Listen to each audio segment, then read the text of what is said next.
accidentally sent a pizza order that was intended for the Gulf Coast League Expos to the entire organization, including the owner, Claude Brochu. Watching that documentary on Netflix about who killed the Expos and seeing old faces names brought back some great memories. I'm Billy Ryan, and this is the No One Is Watching podcast, where we explore high-performing teams, individuals, and leaders, and dig deep to find out what makes them tick. This show highlights the DNA shared by elite performers, the process by which they leverage that talent, and ultimately helps you apply those lessons to your own life, business, or team. What would 10-year-old Gus Quattlebaum think of like what you're doing now? I'm envious of you in that you spent a long time. You made your parade through the AL East and one now defunct franchise, but you have you've spent a long time with one organization and it happened to be your hometown team, right, in Boston. So like, what would 10-year-old Gus think about that specifically? Well, I think he might be disappointed that he didn't play longer.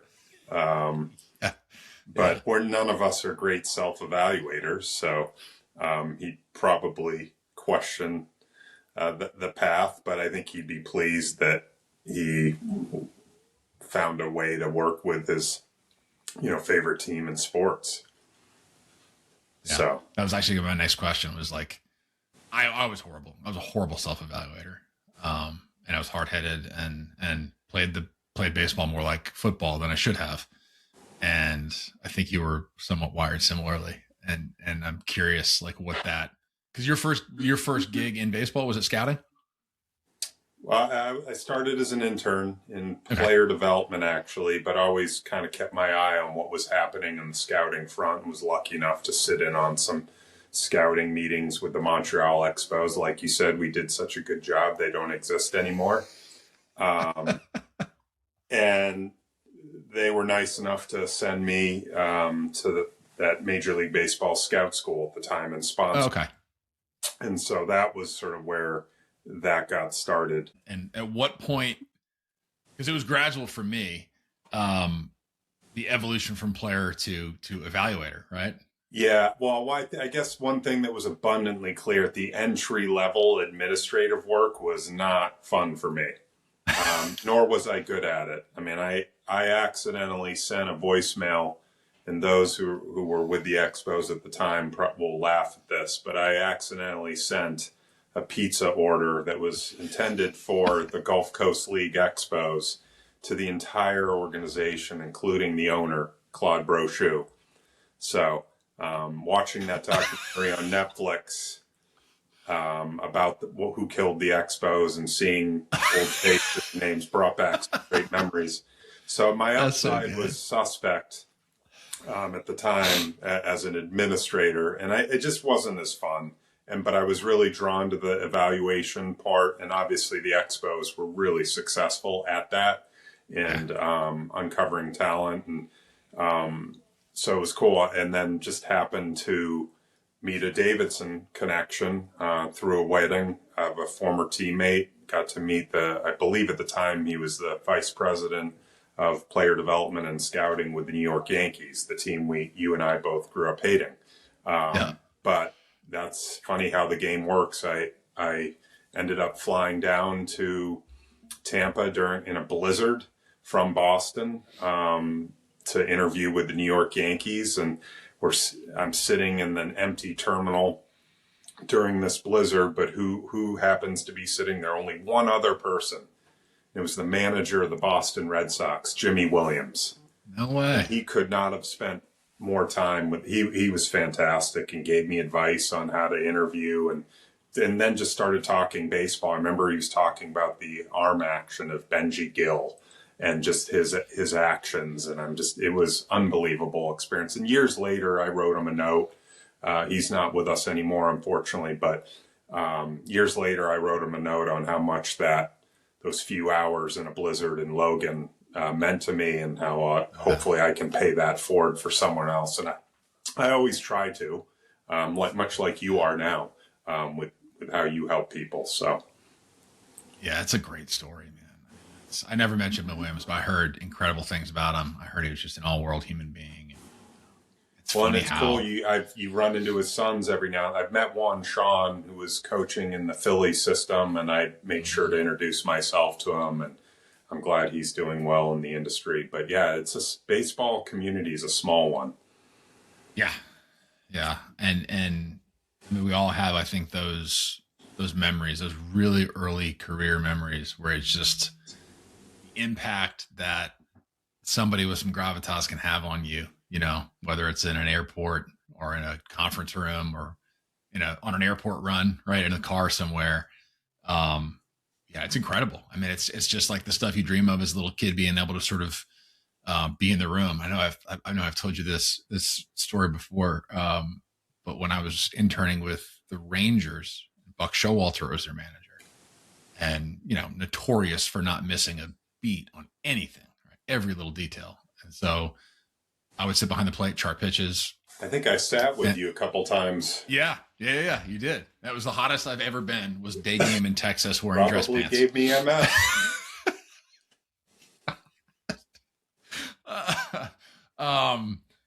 We and the post game routine was you go in, you put the sheets in the binder, give it to Buck. He's got it for his post game press conference. So it was like time sensitive. I remember this, yeah.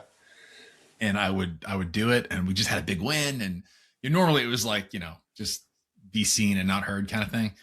And I was lingering a little too long after a big win, and I was literally in the corner of the room sitting on a bucket, like I wasn't part of the group.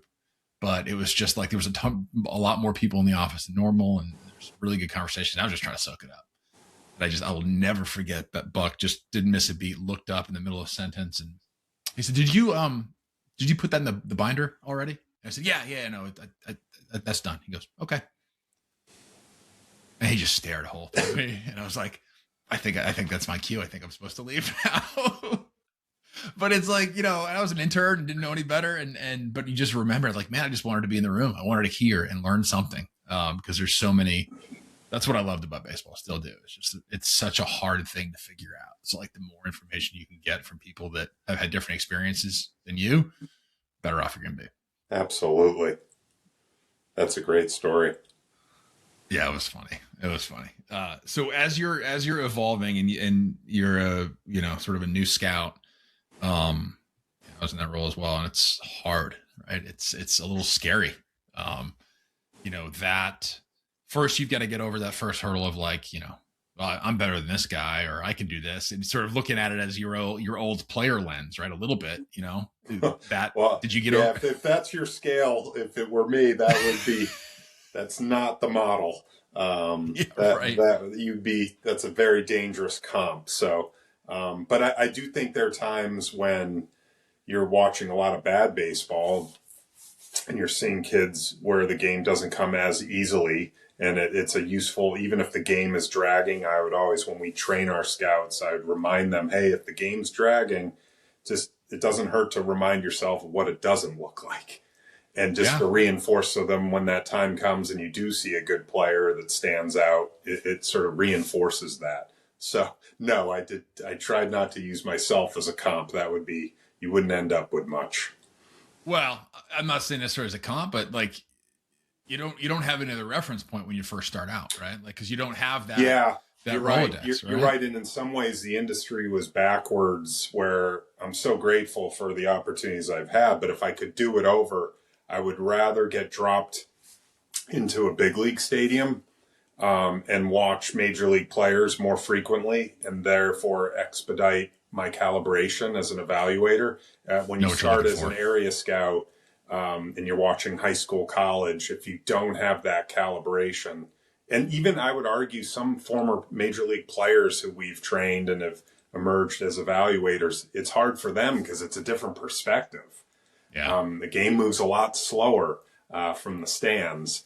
And it's easy to be judgmental and whatnot, as opposed to what it was like for them in the battle on the field. So and because of that, when I was up in Seattle at the time, I made a conscious effort to get to the Kingdom whenever I could and use my scout pass to see as much Major League Baseball as I could, see a young Alfonso Soriano with the Yankees. Oh my God, that's what that looks like. It's very different. And the first and foremost, you notice just the physicality. And therefore you got to get a sense of how much you need to project on these kids physically in a very different era where strength and conditioning coaches and facilities weren't as prevalent as they are today. So probably more room to project on athletes physically than there was now, because they just have exposure to so many more tools and gyms and tech. Yeah, it's a great point though. I mean, knowing what it is you're actually looking for, right? You can see a high school game or a college game or even a low level pro game, and you think he's good, but you don't. It's not really your fault if you haven't been calibrated yet. And so it is an interesting nuance that I don't think people will probably appreciate unless they've been in the game where, you go to the SEC tournament and you're like, that guy's a player. And you're like, yeah, now, and he's a really good college player, right? But like the guys that play on TV are freaks, and you've got to grow to appreciate just how good they are at what they do, and really the only way to do that is to see it up close. And then never mind all the other variables that come into play. Will he stay healthy? Does he have the makeup to stay healthy and to overcome adversities? There's so many things that, and just make a lot of mistakes. And ideally you learn from those mistakes, and ideally you're right more than you're wrong. And then you can have hopefully a successful career. Yeah. I always felt like the physical part, the physical part's hard. It's a game of failure, right? So then you're trying to evaluate somebody else and how much success and failure they're going to have. But the other side of this stuff was always where I gravitated, right? Is the makeup, and how are they going to respond to adversity, and how are they wired? Because that's so hard. It's so hard to figure out. You can get fooled in so many different ways. And there are plenty of great players who didn't have great makeup, who you may not want in your clubhouse, but they're great players, and you're willing to overlook that. It's just figuring out which ones are and it's just so, and that's why it's hard to do what the Dodgers just did and to repeat. And the last time they did it was when I was with the Yankees in early 2000s. It's really hard because no one has figured this out. No one is watching, and no one is. You like that plug? I do like that. To all three of my listeners today, I hope you guys enjoyed that too. No, but you bring up an interesting point about makeup, right? Because I would always argue this is that makeup is not like, this is what we're looking for. This is what it needs to look like as a cookie cutter example of this guy's got to be a Boy Scout. He's got to, get married early, and he's like, whatever criteria you're going to look for, right? There are guys that are complete pricks that you don't want to go to dinner with, but you absolutely want in your clubhouse, right? And so that digging in and peeling back those layers of like, how do you forget whether he's a good human being or not. Like, obviously you want that in a perfect scenario, but there are some people that you may not want as your next door neighbor, but because they're talented, or maybe you don't want them as your next door neighbor because they have this, absurd killer instinct and they're hyper competitive. They have all these things that make them an elite performer, right? But maybe not a great human being to spend time with, and that's the fascinating part for me, is that like alchemy of throw 25 guys in a clubhouse and how does it all flow? Yeah. And I think if just winning games really helps that chemistry, it's crazy. Yeah, right. Like just winning. And there have been plenty of dysfunctional personalities put together on teams. And I'm lucky I've been part, and not at the highest level on every club, but I've been part of 5 world championship clubs, and I'm sure we had plenty of challenges in the clubhouse with, Sure. But there was a lot of talent. Well, I spent a lot of time talking about culture and thinking about it and things like this. And, I'll die on the hill. I think it's really impactful, but at the same time, if it's not a high performing culture, nobody really cares. The only cultures you hear about are the ones that are winning championships and hanging banners. And then you hear of like the basement dwellers, the toxic environments, all this other. You never hear about the 3rd or 4th place team's culture. Never. Yes. Right? It's like the winners and the losers. And then you attribute culture to that, or maybe the culture drives it. Who knows, right? Chicken or egg. Yeah. But yeah, you gotta win games. You gotta put points on the board if you want people to care. Absolutely. So you've been on some really successful teams, part of really successful organizations. You've been in a lot of different roles. You started as an evaluator. You've seen a lot of leadership changes as we tend to in the industry.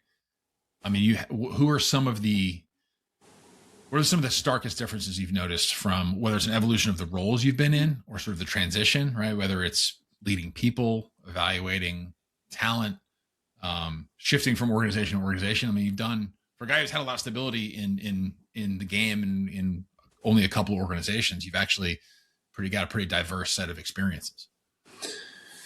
Yeah, I think a lot of us who've been with the Red Sox for a while or have been in the industry for a while are thankful that they've had that exposure to different leadership styles, different regimes, and how the game has evolved.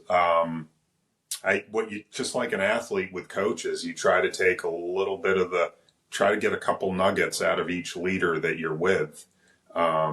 And apply it to your own practice. I think having done different roles, most of my experience in managing people since I was in the scouting space is remote employees. And so I would argue that that's one of the more challenging things for managing staff is when they're spread out all over the world, time zones, and they're on the run. Constantly on the run. It's a race against time, and you have your own bandwidth challenges as a manager in scouting. So that I would say managing remote employees is probably the most formative part of my development as an executive, and so I'm really appreciative of that. Now that's changed with there's a lot more video work that takes place with scouts, so they're not on the run quite as much as they used to be. And even over the years, like the scouting director is not necessarily the best evaluator in today's game. Sometimes they don't even have a scouting background. That's perfectly fine as long as they can synthesize information, arm their leaders, their managers with the best information to make the most educated decision come draft time or during the trade deadline. And so I think the different roles that I had over the years, managing people from afar was probably the most formative. And the fact that I actually did it on the road as, at the ground level allowed me to just operate with some level of empathy, which I think helped me as a manager. I don't know. You'd have to ask the guys and girls who work for me. I don't want to speak for them, but I hope when it's all said and done that they'll look at their time working with me as one that was enjoyable, right? Yes, you're held accountable, but also you felt valued and you felt like you were part of something. That's the biggest challenge is to make sure that the remote employees feel connected to those championship efforts. And also, more importantly, when things aren't going well, because it's magnified when you're not there. You're not at Fenway or you're not at Yankee Stadium. It's just all you're subject to is the noise as a remote employee. So that's really paramount that the managers sort of soften that noise and make sure that they feel connected and they sort of in the know with what's going on and where their work remains relevant. So I guess when you're building staffs, I would argue interviewing staff is harder than scouting players, like figuring out people. That can be just as challenging, if not more. And I'm sure you've had conversations with this podcast with other leaders. It always has amused some of my better friends that like the industry, and I'm sure this is true in a lot of industries, like, do you talk to those who work alongside the employee or those who work for the employee? That's where you get the real info, right? Mm-hmm. Or the clubhouse guy. If they're good at managing up, I don't know how revealing that is if you talk to those that they manage up to. Sure, you want that perspective, but I'm not sure that all industries are great at that. No, I would agree, and unfortunately, I don't think we do a good enough job rewarding the folks that are good at managing both ways. Said another way, like just being a good person to everybody. You know what I mean? Rather than managing up and managing down, right? Like just treat everybody with respect and just operate the right way.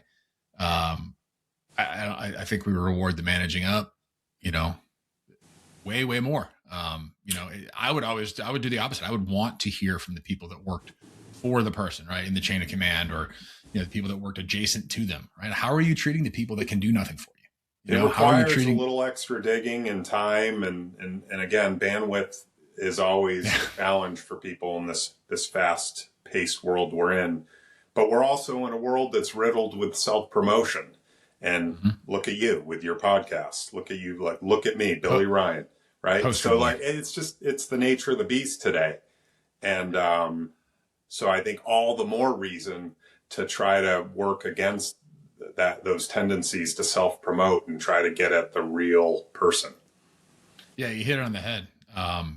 I think the really good organizations that have done a really good job of developing people. I love to sit in draft rooms, and it was such an art when a scouting director, to your point, it's less important that you know players yourself, especially today, probably more than ever, but you got to know your scouts. You've got to be able to scout the scouts. And it's so hard. Seeing it would be like a conductor of an orchestra, right? And he's running the room, and he's back, and he knows when to kind of pull the reins back on one guy and let another guy run a little bit long, because he knows the respective strengths and weaknesses, right? He knows the blind spots, and he's just trying to get to the center of it. He's trying to get to the truth, and which is incredibly challenging, but it's so fun to do, and it's so fun to watch, because good organizations are built on people. Like, every time I would try to make a hire, it would be find somebody that's better than me, find somebody that's smarter than me, that has expertise that I don't have, and then lean on them. Don't just do it so you can say, hey, we get this guy in the payroll that does X, Y, Z. Like, you got to be a great listener, and you have to ask good questions. And those that were best at it, in my opinion, the ones I learned from the most, they were great at asking questions, and they were great at listening. They weren't the smartest guy in the room. And I think when you're not, you're going to ask better questions. And I think that would always draw out the best processes. And all of our leaders were great at saying, like, we got to check our egos at the door here, because it's going to get heated and emotional. We're not going to agree on certain things. And the dynamics in the draft room have really changed. We just have so much more information at our disposal. And a lot of times you don't have all of your scouts in the draft room like we used to. That's really changed with, especially the vast majority of the clubs are model driven in their draft preparation now. And so the scouts still play a big role in feeding the model, and in some cases poking holes in what the model and the projections are indicating. Right. And that's where they can provide some nuance to help you make a better decision. But those leaders that were able to also check their ego at the door and ask the best questions and have the attention. It's hard. You're getting pinged left and right. You've got your phone. You're constantly getting pulled into 15 different directions. I don't know how GMs do that in today's game. Now that I have a different perspective on what it means to be healthy, it's so unhealthy what they have to deal with. They're constantly connected to those phones, and it's hard to remain mindful and to be the best listener when all this noise is circling around you. I have to venture a guess that during draft week or the draft meetings, we played some of our worst baseball as an organization. We never played well, which would always ramp up the emotion, which you can't allow to seep into your decision making. And all of our leaders were great at that. It's a great point. The demand to the job are one thing, but the guys that can ask good questions, it tends to come from a place of humility, to your point, right? They check their ego, and they're asking the question because they want to hear your answer to it. They don't want to hear their version of your answer to it. You know what I mean? Like, they are actually seeking information. And one lesson I learned, as a young executive, is in a draft room, and there was a well-respected senior evaluator that was in the room, had been in some pretty big roles throughout his career. And he just had the ability to put a period at the end of the sentence, whether he meant to or not. there was a healthy debate and conversation going, and he would chime in and we would move on to the next player, and that was, it wasn't a knock on him. It was a nod to, how much respect people had for his opinion and, sort of what he's done and his evaluation skills. But it's also really dangerous, and he was the point now where he wasn't leading an organization. He wasn't leading a department. So that wasn't, that's not my job anymore, guys. Like, I'm just going to give you my opinion on the player. But because of the credibility he had, it was like, well, we just took the air out of the room, and every time a GM walks into any room in an organization, they have the ability to do that. So that I'm sure they've done it without even realizing they did it, just by, just through conversation. Yeah. Yeah. And I think we always typically had, maybe too crowded, but we always were very inclusive with our room. So a young Billy Ryan could get that exposure. And who knows, maybe that young Billy Ryan has an idea that no one's thought of, or has a question that maybe they're not going to ask in front of the entire room, but they might whisper into the assistant director's ear and gets people thinking and digging a little bit deeper. And so that's why I think some of the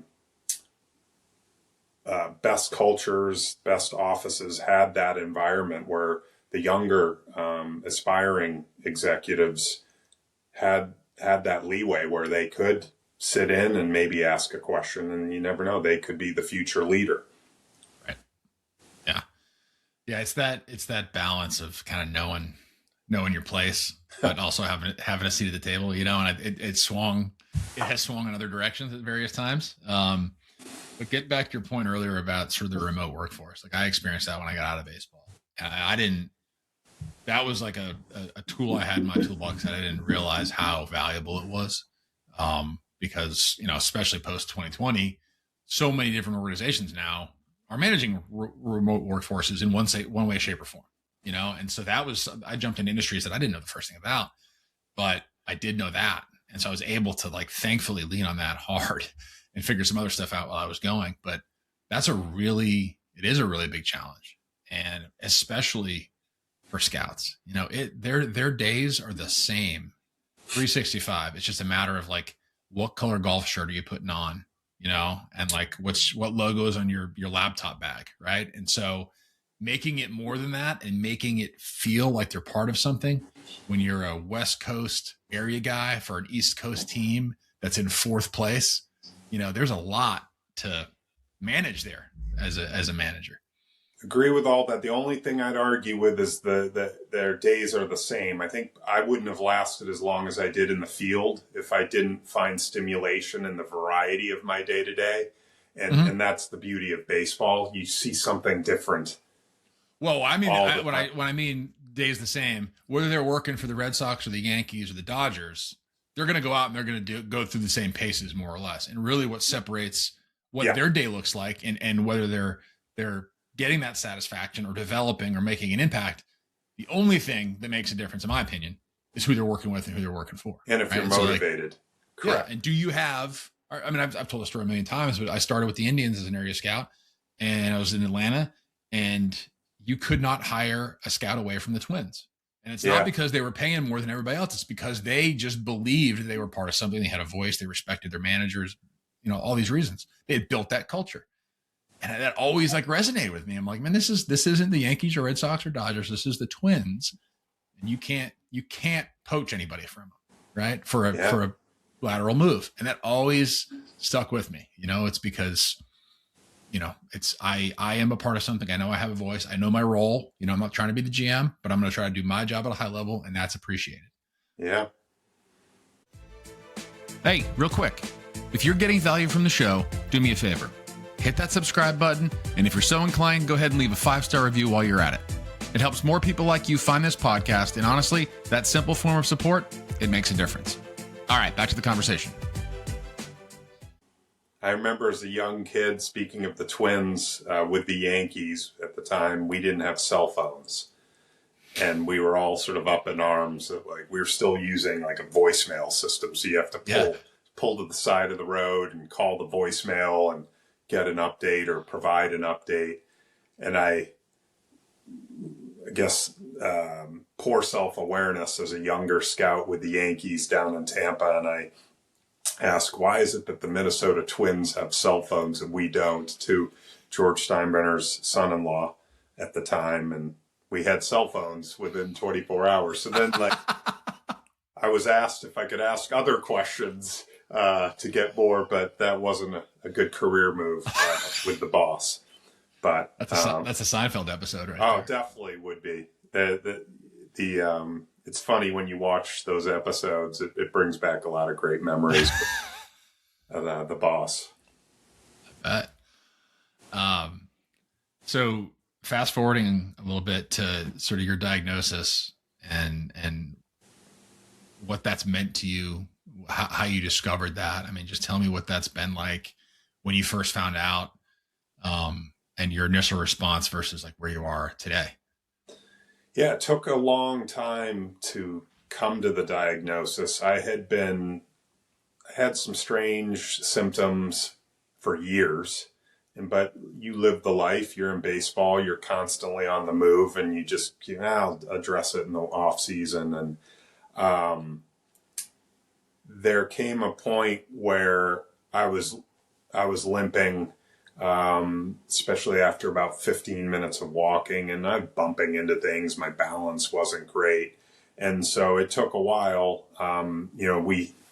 In fairness to all the doctors that evaluated me, I had talk about not being mindful. I was looking at my phone in the dark just down the street here, and walked off a 7-foot retaining wall and broke my foot, damaged my calf. And so that really took all doctors off the scent for a long time. Of course, you're limping, and you walked off a huge wall, and you're lucky you're not paralyzed. So eventually, with the proper testing and MRIs on the right parts, I guess it was my neck, they identified some lesions, and then with the also unpleasant spinal tap, they were able to confirm the disease. And it was funny, like, I walked into the neurologic center at MGH, and they all had this look on their face like something was wrong. And so Holly and I, my wife, both knew, like, okay, this isn't great. So it took about a night where I really sort of rattled, and what does this mean?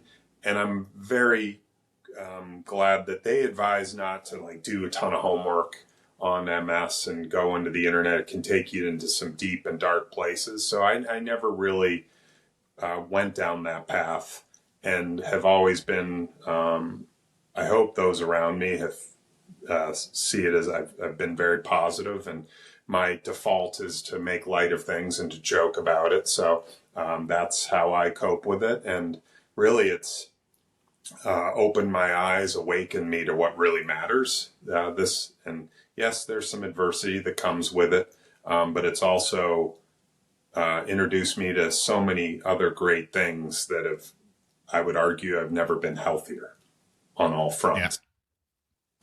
Well, I've just noticed it in the way you're talking, right? And what you're talking about. I mean, I've known you for years, and you've never talked about this stuff before, right? Mindfulness and as an athlete, and as someone who then has a career in professional sports, you have sort of, I think we all fall victim to some extent. It's gotten better, but like that old school approach to, rub some dirt on it, try harder, compete, deal with it in the off season. And in reality, the off season for non-players, what is it, 2 weeks? I mean, it's like non-existent, right? So yeah. it's you don't really have an off season. So you can, I mean, as great as the game is for you, it's horrible for your health. It's horrible for your relationships. It's horrible for all these things. It's really, really hard to balance those things. And, I think that is something I've grown to embrace, is the athletic mindset that comes with being an athlete, and dealing with adversity and knowing how to persevere, but also knowing when to be like,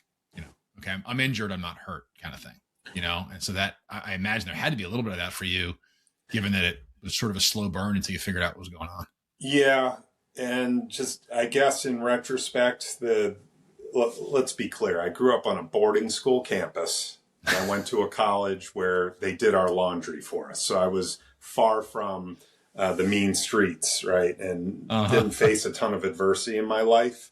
And for that, I'm very grateful. But yeah, I didn't see it as a death sentence. I just saw it as something that I'd have to attack head on, and I'd have to shift my priorities. It's taken a while to figure out what those priorities are as far as, but I chose to go with a holistic approach, whether it be meeting with a nutritionist. I'm so lucky with the resources that I have. I've had exposure to a lot of interesting people who want to help. And hopefully I can pay that forward. And that's part of why I joined the nonprofit with my wife and at MS for MS. And that's why we're hoping we can help others because it's not a death sentence. And I do think, that what's happening in the world, I think everyone's head spinning right now with what's happening with AI, but it will, I'm very confident. Yes, it's a toxic climate for the research community right now. But I do think with AI and continued research that they will find a cure. And it may be too late for me, and that's okay. Because I would argue I've never been happier with all that I've learned over the last couple of years. Tell me more about the perspective shift and realigning the priorities. So what are the priorities now, right? I mean, there's a quote, right? A healthy man has a million dreams, a sick man has only one, right? Kind of thing. I mean, what's at the top of the list when you wake up in the morning? What are you focused on?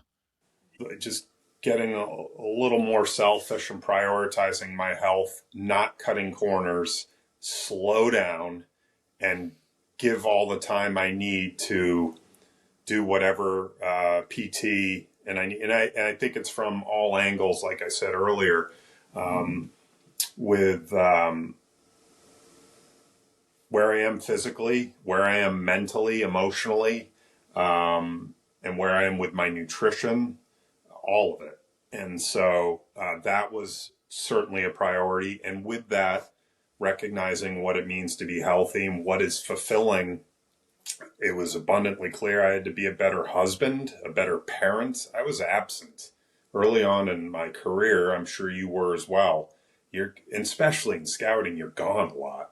But even if you're office based, you're gone a lot. And, yes, I'm lucky I got more seniority and then better parking. But if back in the day when I was not at a senior level, you'd have to wait 45 minutes after a game at Fenway. And that was before the pitch clock. And some of those games would end at midnight. Yeah. And so I missed a lot of the girls' childhood. I hope they'll look back and see me as a good dad, but I knew that I could be, and this isn't the ideal time when you have teenage daughters to get connected. That's a whole different podcast. But I've just learned what it means to be a better parent, better husband, as I've shifted my nutrition and those priorities of going plant-based with my diet. I've been introduced to a lot of things that were not part of my scouting routine, sitting at Subways or bars or however, ballpark food. So that has been great. Just, I find it fulfilling that I'm helping more in the house, and that has allowed a deeper connection with the girls in my home, and spend more time with my parents as they enter their twilight years, and that's been great. Then just like you were saying you earlier before we started the recording, or maybe it was recording, helping others. Now that I have a little more time and I'm not in a rush, I think that there's real therapy in helping others, and that was what drew us to a smaller, less renowned group like MS for MS, that we thought we could help make an impact and help them grow and help others. Essentially, it stands for Mission Stadiums for Multiple Sclerosis.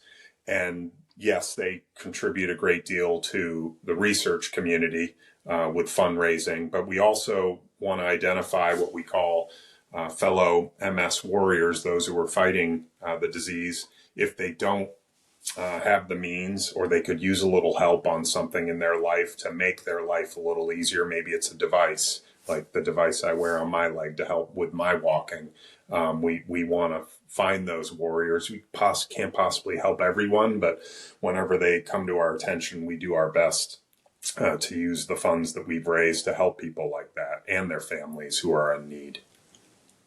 So that there's nothing I find more therapeutic than helping others. And I think we've always heard that as kids, and what it means to be part of a community. But that has certainly opened my eyes onto this new health journey that I've been on for a while. Yeah, it's we touched on this a little bit earlier when we were talking. We both, in a lot of ways, were very selfish in what we pursued professionally.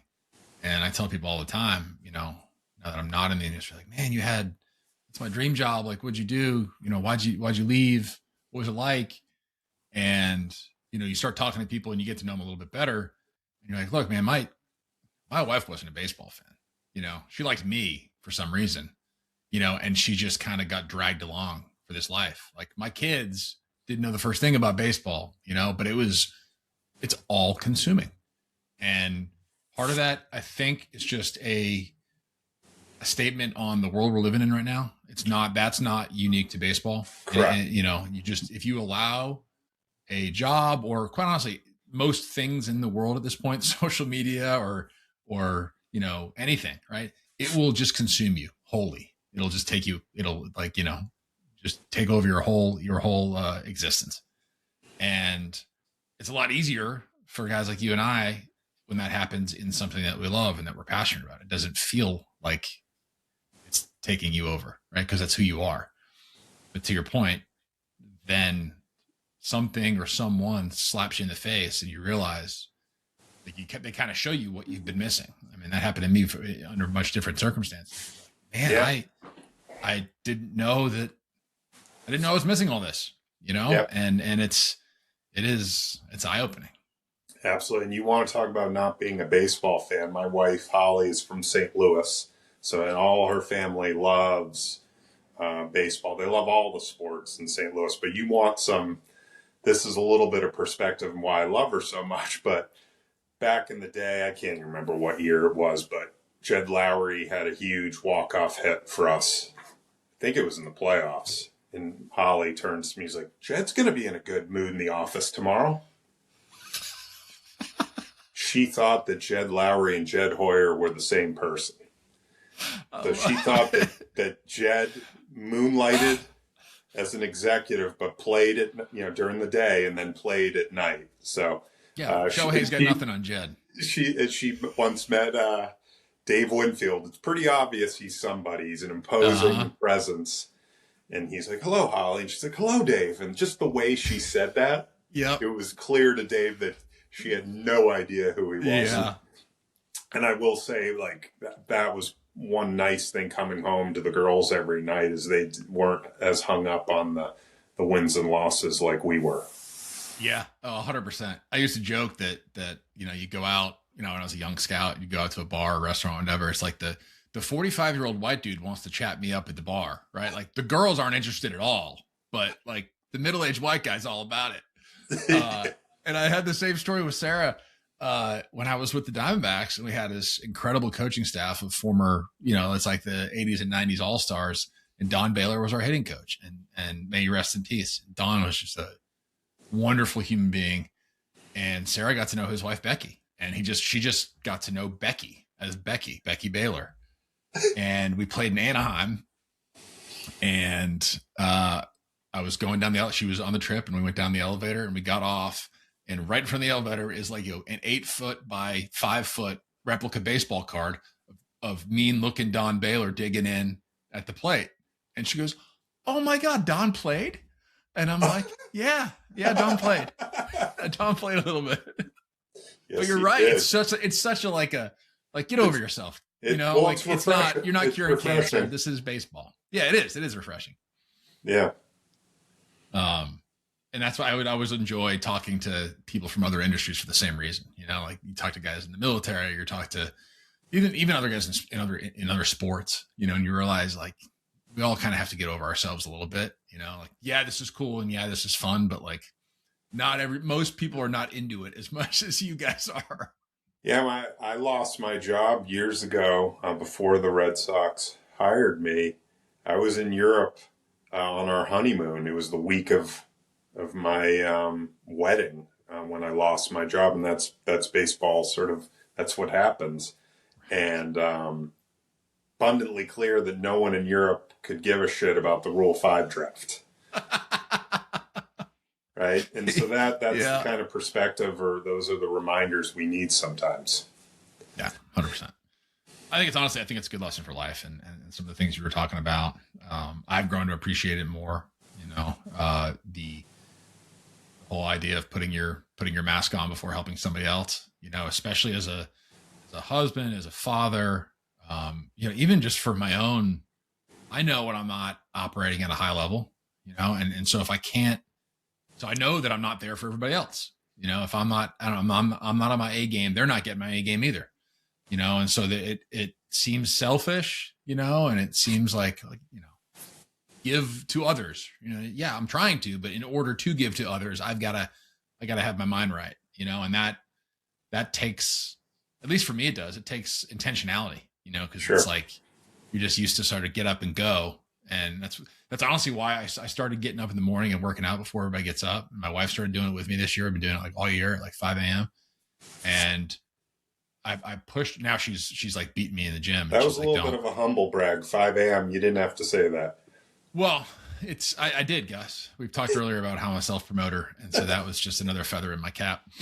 No one is watching and no one cares. And no one cares. It's less about the physical. Honestly, it's like, I just need, you know, my kids are younger. So when they get up, it's like starter pistol and it's off. And you're like, I can't start my day with chaos. You know, I just can't.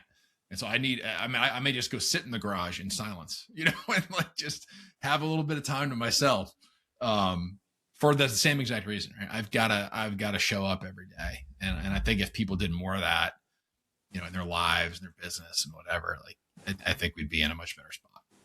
Yeah. Stop, just slow down a little bit. That's, it's hard, easier said than done. And most companies want to assume a relentless mantra. But there's a balance there. 100%. I mean, it's finite. You have finite energy. You have finite willpower. Right? It's like you can only push. Everybody's got their breaking point, you know? Yep. And I think if we can just sort of manage to that instead of trying to like manage around it, you know, you probably have better results. Yeah. What are some of the lessons that you took out of sports that you feel like are the most applicable to everyday life, business? You know what I mean? You're around elite performers, you're around championship teams. You've been at the lowest level and at the highest level of sports. And I think people view, you know, in some senses, rightly so, like professional sports as this really sort of aspirational model to follow in some respects. You know, what are some of the lessons that you've taken from that you feel like have really stuck with you? I think stepping away from it sometimes, it tells you what kind of a rat race it can be. And like you said, just gaining that perspective, outside perspective, talking to other sports, and what they go through, other teams, the relationships that I've developed with other executives within other teams, other organizations. That's been really helpful, just to get a sense of what their day-to-day challenges are. A lot of them are similar, and just but I think you look just like on a golf course, or you learn the most when things aren't going well, right? When things are rolling easily and you're rattling off wins, maybe not, you don't learn quite as much. So I would say I consider myself real fortunate that I got to work with, you know, the Montreal Expos at a very different budget than the New York Yankees and the Red Sox. I'm lucky. I've been part of 5 World Championship seasons, very different roles. But but they spent money and they were aggressive, right? And so those are things I'm really thankful for. Not many people can say that they were part of that many championship runs, but also it just tells you, like, it's more than just the spending. It's the building of an organization. Back in the day, you know, Theo wanted to build a player development and scouting machine, and he set out to do that, and he did so successfully. I'm just so thankful that they identified me at a time when I was looking, and that was in 2006. So, you know, no one really cares what your background is. And were you there when he got the job, or did you come over after he got hired? I was hired, went right in that whole escaping the office in a gorilla outfit. The gorilla suit. Okay. And he was apparently at home, you know, watching Ellen every day, and Jed and Ben were running the operation. And so I was hired, but I was interviewed by Jed, not Jed Lowry, but Jed Lowry.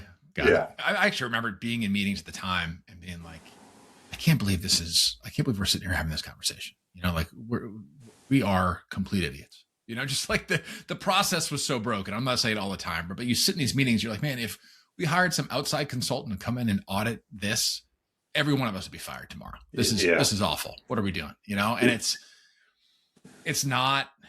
I think that is part of every organization. Like whatever your model franchise or organization is in business or in sports, like they all have those days, you know, and it's not, none of it is all that complicated is my opinion on that. It's process wise. Yeah, I guess, but when you're betting on human beings, it's really complicated. Well, that's very complicated. So my point is that, but essentially what we've been doing for years, right? 100%. Yeah. It's super hard to predict the future. Right. And then it's very hard to predict it when you're wrinkling, you know, human behavior in there, not just performance, but like, how are they going to behave once they get to the big leagues or once they face adversity or whatever it may be. So it's the success can be very hard, but the manner in which you go about it, you know, I think is pretty universal. I think it's like you find talented people, you support them, you put them in a position to be successful, and then you just make sure that they're successful. And if they're not, it's your fault as a leader. You know, I mean, that's like if you had to really like broad stroke it, you know, and I think that I've been really fortunate to be around some incredible people. And even since I've been out of baseball, you know, that you're just like, man, how did you do this? And along those lines, like a diversity of skill sets and experiences. It's the best can blend all of that, utilize the new tools as they emerge, and help you organize the information that you have at your fingertips and synthesize it quicker and more efficiently and ideally more accurately as you forecast future performance. That's what everyone's chasing right now. Yeah, it's hiring people is hard. To your point earlier, right? And now that's what you're doing when you're trading for or drafting or acquiring a player is you're hiring them, right? And sometimes you're hiring them when they're 17 years old and hoping that they're going to be good at what they do when they're 25. Very competitive space, more so than it's ever been. We now have our own talent recruiter that they use to help sift through all the talent that's out there. It's challenging. I've seen that at a few other organizations. Like I just noticed, sort of recruiting and HR focused exclusively around sort of baseball operations, which makes a ton of sense to me. Honestly, it does. Especially when you're trying to your point, blend that diversity of talent and not just, you know, don't go get a bunch of other Gus's and just stick them in cubicles, right? Because then it's going to be an echo chamber, right? Go get people that are going to challenge you and help you make better decisions.